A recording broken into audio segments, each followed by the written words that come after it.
Today on the James Altucher Show. I'm a human sexuality professor here. I'm in the psychology department at UW. And yeah, I teach a really large class, 4,000 students a year, all about sex. Let's face it, a lot of people are watching a lot of porn. And that can kind of give this idea that you have to have all these, 8 million style Olympic positions in order for it to be hot. That you are meant to be having multiple orgasms and having a sexual response that is completely exaggerated and not representative at all of how real bodies work. That you're meant to have rough sex, right? Creating this sense that you may be somebody they're interested, but they're not quite sure. We can get into that chase mode. We can get into that almost obsessive partner where it almost has more to do with, frankly, unresolved childhood wounds where maybe you never felt like there was a full sense of conditional love from your parents. But without even blaming our parents, it can just get into almost an addiction to that uncertainty. That is not chemistry. The number one sexual fantasy is passion and romance, feeling wanted. This isn't your average business podcast, and he's not your average host. This is the James Altucher Show.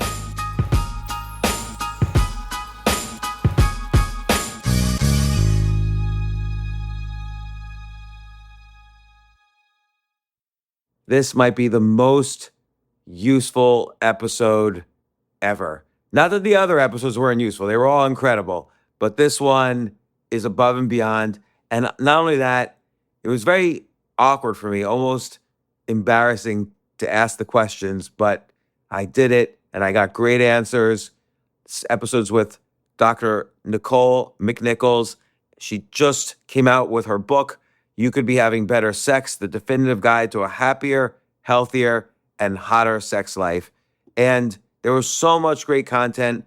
We're dividing it into 3 episodes. Episode 1 focuses on what is great sex and all about the different myths of sex and what separates good sex from bad sex. Episode 2 is the science and mechanics of pleasure, or in other words, how to have great sex. And episode 3 is keeping the spark alive, how to maintain great sex. And so this is the first episode, and I hope you enjoy. It was really fun to interview Dr. Nicole McNichols. And again, her book is You Could Be Having Better Sex, The Definitive Guide to a Happier, Healthier, and Hotter Sex Life.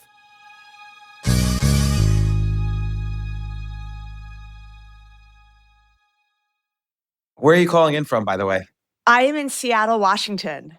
Okay. And You're a professor there? I am. I'm a human sexuality professor here. I'm in the psychology department at UW. And yeah, I teach a really large class, 4,000 students a year, all about sex. So I have to say, this was a great book. You Could Be Having Better Sex. Thank you. It really was eye-opening in a lot of ways, that it wasn't like too much about the science, but it also wasn't, too much just like Fluff. biology. We kind of really back everything up, and then there's real world examples. But you also give incredibly good advice. And I have to admit, Thank you. out of 1,500 episodes that I've done, overly personal kind of, not personal. The nature of the topic is personal. Yes, absolutely. And I'm so happy to hear you acknowledge that up front. I think that's so helpful. But it's a difficult, vulnerable topic to discuss. But thank you for your kind words about my book. That means a lot. I put so much effort into trying to balance the science with the humanity of it all, right? Which is really kind of the approach I try to bring to my class. Do they have all sorts of expectations about what your sex life is like? Oh, yes. I mean, my students are so disappointed when they learn that I don't leave class at night and come home to my husband tied up in a dungeon. I mean, it's like they're sort of shocked to hear, but I think it sort of gives me a special vantage point. I've been married for 22 years. I'm not married to a dominatrix. I'm married to a finance bro. And yet I know all the data about sex and how good it is for you and how undervalued it is in our culture. But no, I'm not a porn star. I don't have an OnlyFans account. And yeah, no, people are, and I know that with my social media, I'm sure people project a lot of that onto me, and that's totally fine. If that's your fantasy, go for it. But no, I'm just a normal person who kind of fell into this career by accident, and it kind of blew my mind open. And that was kind of what motivated me to want to bring all this information to a broader audience. So yeah, I've been trying to figure out like what questions to start off with, but I'm just going to ask like just random, probably the most please. questions, and we'll start from there. That sounds great. One thing I want to understand is, and first off, for everybody listening, this might really expose my naivete, but what would you say is the difference between bad sex and good sex? It seems like, at least for a man, when you have an orgasm, that's just great. No matter what, like orgasm, great. So what, like on a spectrum of like 1 to 10, what is 1 and what is a 10? And what kind of people are 1s versus 10s? Okay, so if you were to boil it down to a single word, great sex is defined by pleasure, right? Meaning that you are authentically embodied. You're not taking this third-party perspective where you're judging yourself, comparing yourself to some script you've seen in porn or in the media, even on Netflix, and where you're authentically coming to the experience, able to communicate what it is that you want, what feels good to you, as well as being really attuned to those of your partner and being responsive, right? When we ask people, thousands of survey participants about what defines great sex to you, right? And there actually have been academic studies looking at this. Yes, pleasure is a component. That is one of 3 things that does, when you boil down all the data, get mentioned. But so do these elements of caring and connection. And, what that means is, my book takes a bit of a different approach, because I am not saying that amazing sex can only happen in one certain context. Amazing sex can happen whether you're in a 22-year marriage like I am, or if you are newly divorced and single and navigating dating for the first time in your life, or if you're in a friends with benefits, and even if you're in a stage in your life where casual sex is what makes sense for you. But great sex is really defined by an ability to show up, commit to communicating what it is that you want, what turns you on, and being truly responsive to your partner. Because that caring and chemistry, that can occur even if it's just for a night. It does not need to be something that is only found in the context of a single long-term relationship. So I just want to give hope to everyone out there who's listening to this, no matter who you are, what you're into, what your vibe is, what your sexual orientation, gender is, it does not matter. You are capable of this. It's just about giving you the tools that no one ever gave you about how to have great sex.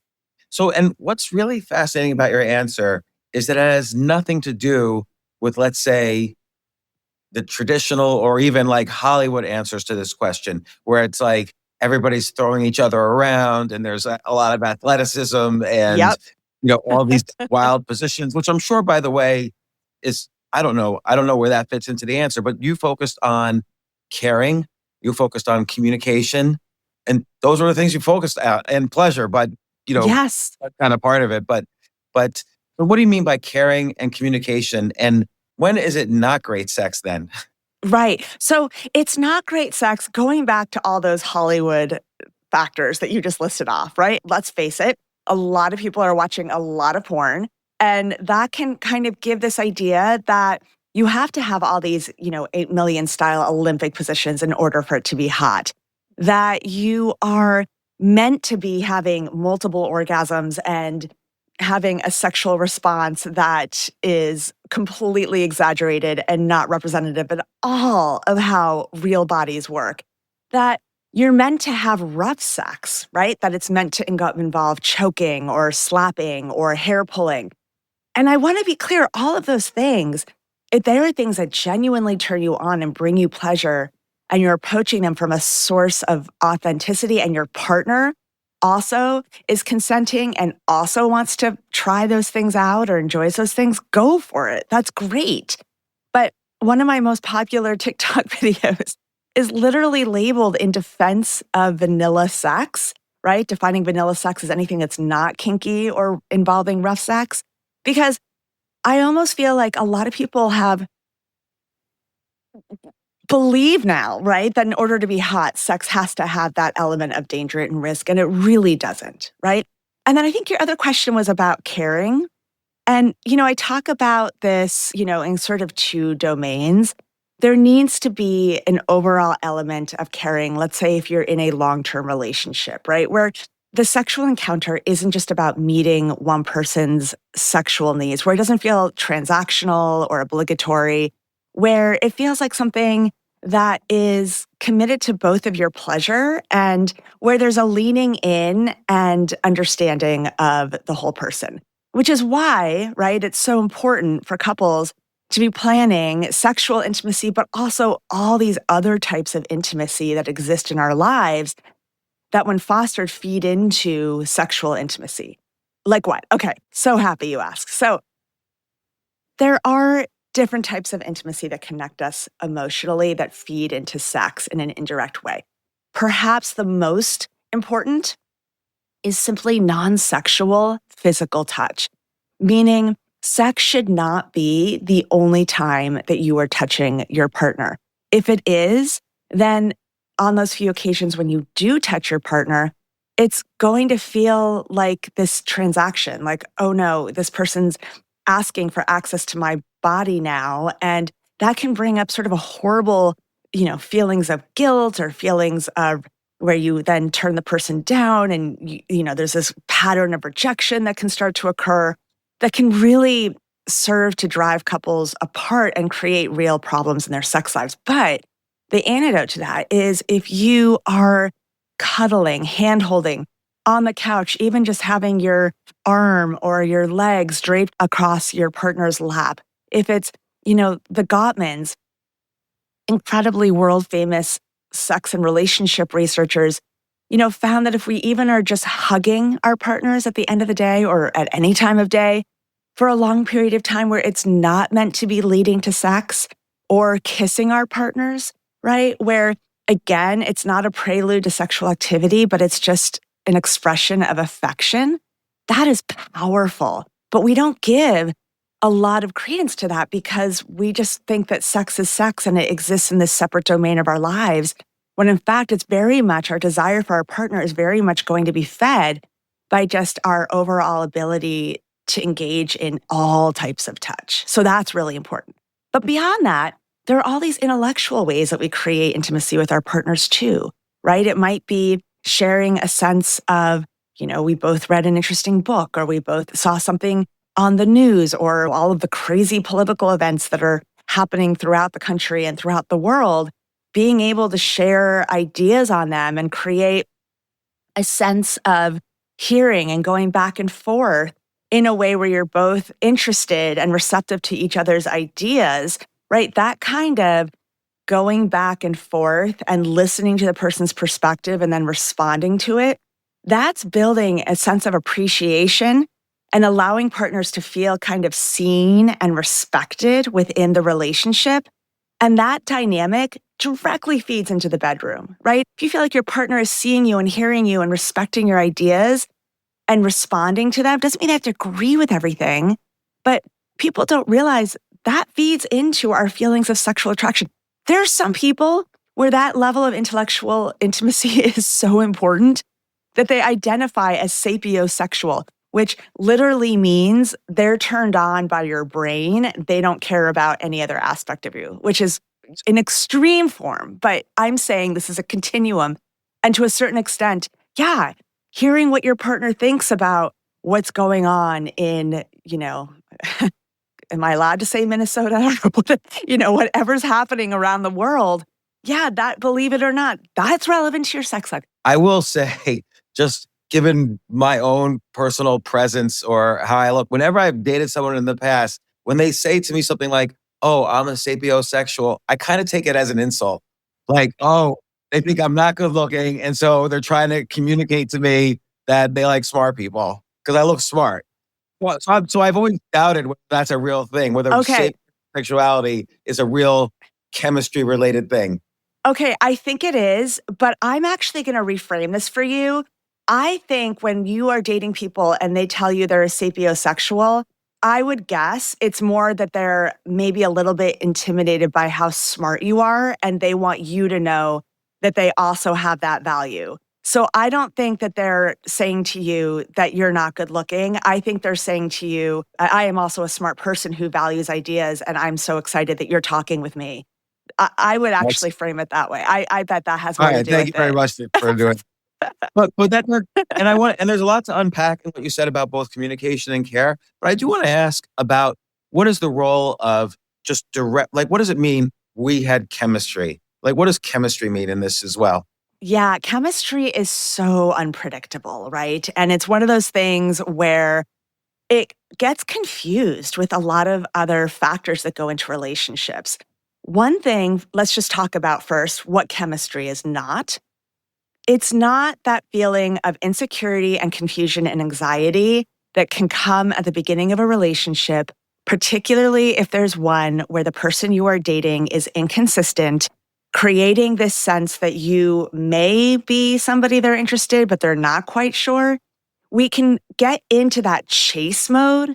We can get into that almost obsessive partner where it almost has more to do with, frankly, unresolved childhood wounds where maybe you never felt like there was a full sense of conditional love from your parents. But without even blaming our parents, it can just get into almost an addiction to that uncertainty. That is not chemistry. And so a lot of people have to understand that just because a person is making you feel a little bit obsessive, constantly checking your phone to see if they texted back, that's not chemistry. Chemistry is when you're actually connected to the person and around them and genuinely feeling a sense of attraction, right? It's a sense of sexual attraction. But remember, the pathway into that sexual attraction isn't just looks, right? It's all these different aspects of, does this person make me feel seen, validated, chosen? We all, at the end of the day, want to be desired.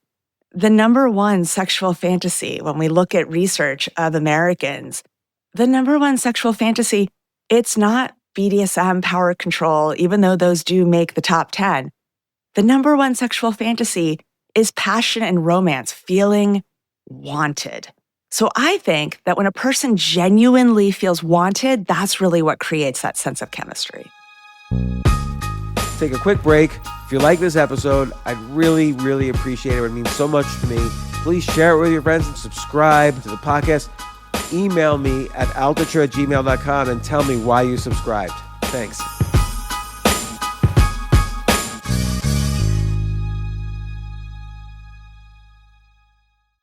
Running a small business is tough. And believe me, I've run quite a few. And here's the thing. When it's time to get a loan, it feels impossible to find a lender that you actually trust. Like big banks, they just say no because who are you? And the internet's filled with like just sketchy offers, sky high rates, and whether you need help covering payroll or managing cash flow or investing in growth, you deserve better. And that's why I can't recommend highly enough the small business marketplace, Fundera, powered by NerdWallet. It's a free, easy to use platform, lets you compare real financing offers from trusted lenders all in one place. And what I like is that you don't need perfect credit to get started. No spam, no bait and switch, just personalized options that fit your business needs. I wish when I was first running my small businesses that something like Fundera had existed. I would have been able to grow much faster. I would have been able to trust the people I was dealing with. And it would have given me a lot more confidence that I would be able to build my business through both good times and rough times. And here's the best part. For a limited time, when you visit nerdwallet.com/James and fill out the no obligation form, you'll get VIP treatment and talk with a real person who knows all the ins and outs of small business lending. Don't risk your business on unreliable lenders. Go to nerdwallet.com/James to find the funding that you deserve. Fundera Inc. NMLS ID number 1240038.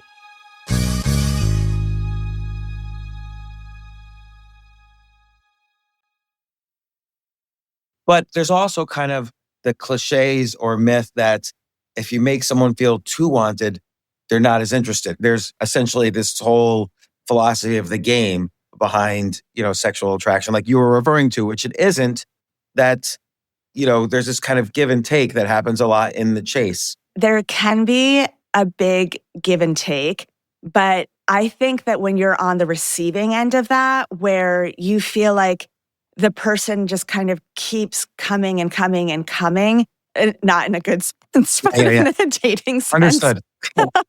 As I explain this, it almost feels like this person is chasing a dynamic, not me. In other words, I don't think when you feel like a person is just coming at you over and over and over again, it's almost like they've projected this fantasy of who they think you are onto you.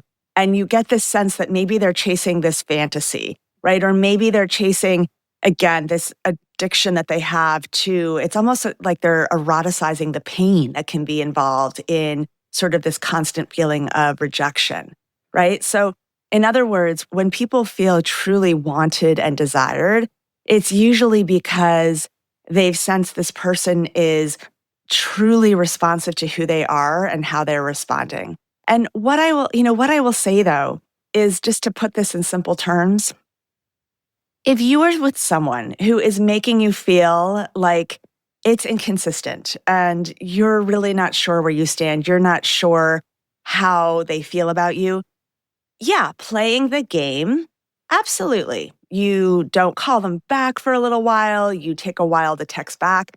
Yeah, that probably, when we look at attachment style, and particularly this anxious avoidant trap, we do see this push-pull dynamic where the avoidant pulls back as the person who's a little bit anxious advances.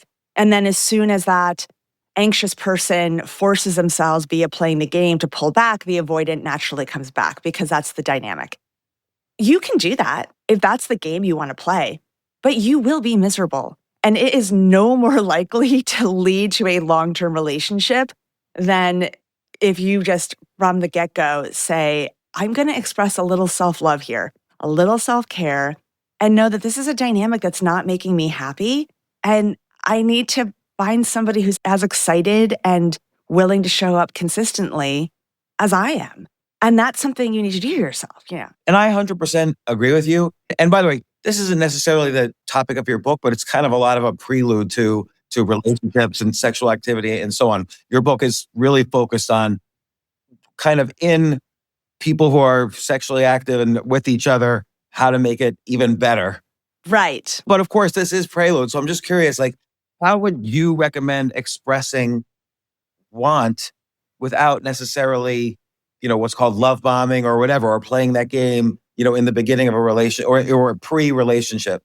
So I actually do get into this a little bit in the chapter on singles and casual sex because we live in this culture of chill, first of all, right? Where you have to, in answer to your question, take a step back and understand that, with social media, online dating, we've gotten to a place where communication is really efficient and easy, but at the same time, it is information poor, meaning it's really easy to put a heart or a fire flame on somebody's Instagram story or send them a quick text back.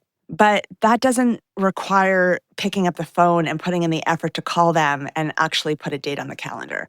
So I would say that, if this is really about, again, intentional dating, where you're, being mindful about, is this person putting, the talking stage, as people now call it, which drives me crazy because even just the language around courtship today is just so devoid of intimacy. Like you're just talking. You can apparently, it's been explained to me by both my students and people who are dating that you can be having regular sex with somebody and still be in a quote unquote talking stage, right? So it's like just this craziness of not wanting to put labels on things because that's depicted as being needy and that you're expecting, there's sort of this saying out there, if they wanted to, they would, which just is kind of a battle cry against this dating culture that's inviting situationships, that's normalized ambiguity in dating where nobody knows what the hell is going on, what other people's intentions are.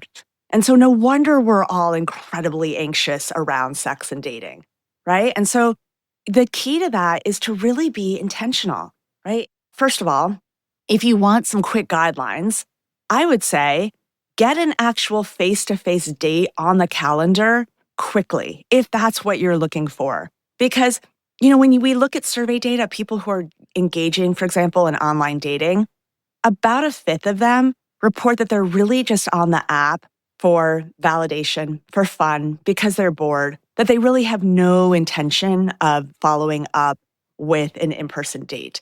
And so you're going to encounter people like that. And for them, you're just a game. And it's easy. We all turn into sort of little narcissistic sociopaths on these forms of communication, because as soon as you introduce this dimension of anonymity, we kind of treat each other sort of horribly, meaning we don't really feel this sense of, again, going back to what makes a great sexual experience, this element of caring for the person who's on the other end. So it's your job to make that caring a necessity. Make them, if they're not willing to put a date on the calendar, that's giving you the information you need. If they are not really writing back consistently or taking days to text back, guess what? That's not something, if you were looking for a real relationship, that you should be tolerating. Move along, right? Go to the next person. Don't get tricked into feeling like, oh, well, now I'm feeling anxious and a bit confused, and so therefore that's chemistry and I should keep chasing this person. So it's really about having a sense of boundaries, right? Meaning I'm not going to tolerate the inconsistency, the ambiguity, the not knowing what you're thinking. And if you're face to face with someone, right, and you're now in a position where you are dating, right, or maybe you're, sexually involved with a person, can we please normalize just confidently saying to someone, I'm not quite sure where we stand, or I'm not quite sure what you're looking for. Can you let me know? And letting that hang in the air for a second, right? Let the other person tell you. That is not needy. That is confident, right? To be able to say something like that, not with an accusatory look on your face, not with the scowls, just smiling, put it out there, take a beat, right? That's confidence. That's saying, I have boundaries and I'd really like to know where things stand so that I can make a decision about whether this is something I want to keep staying involved in or if I feel like I just am wasting my time. And, the use of the word boundaries is very interesting here, because often you think of boundaries as like a line where if they cross that line, you say no. Right. But really, it's not about no or yes. Boundaries is your own confidence too, so that you don't say you want to please someone, so you don't say yes to too many things, though, because you also have your needs. Exactly. Boundaries is not just about saying, no, I'm not going to do that. No, I'm not going to meet you. It's also about saying, I don't like how I'm emotionally feeling in this dynamic right now, and so I'm going to kindly step away. And that's self-care. That's confidence.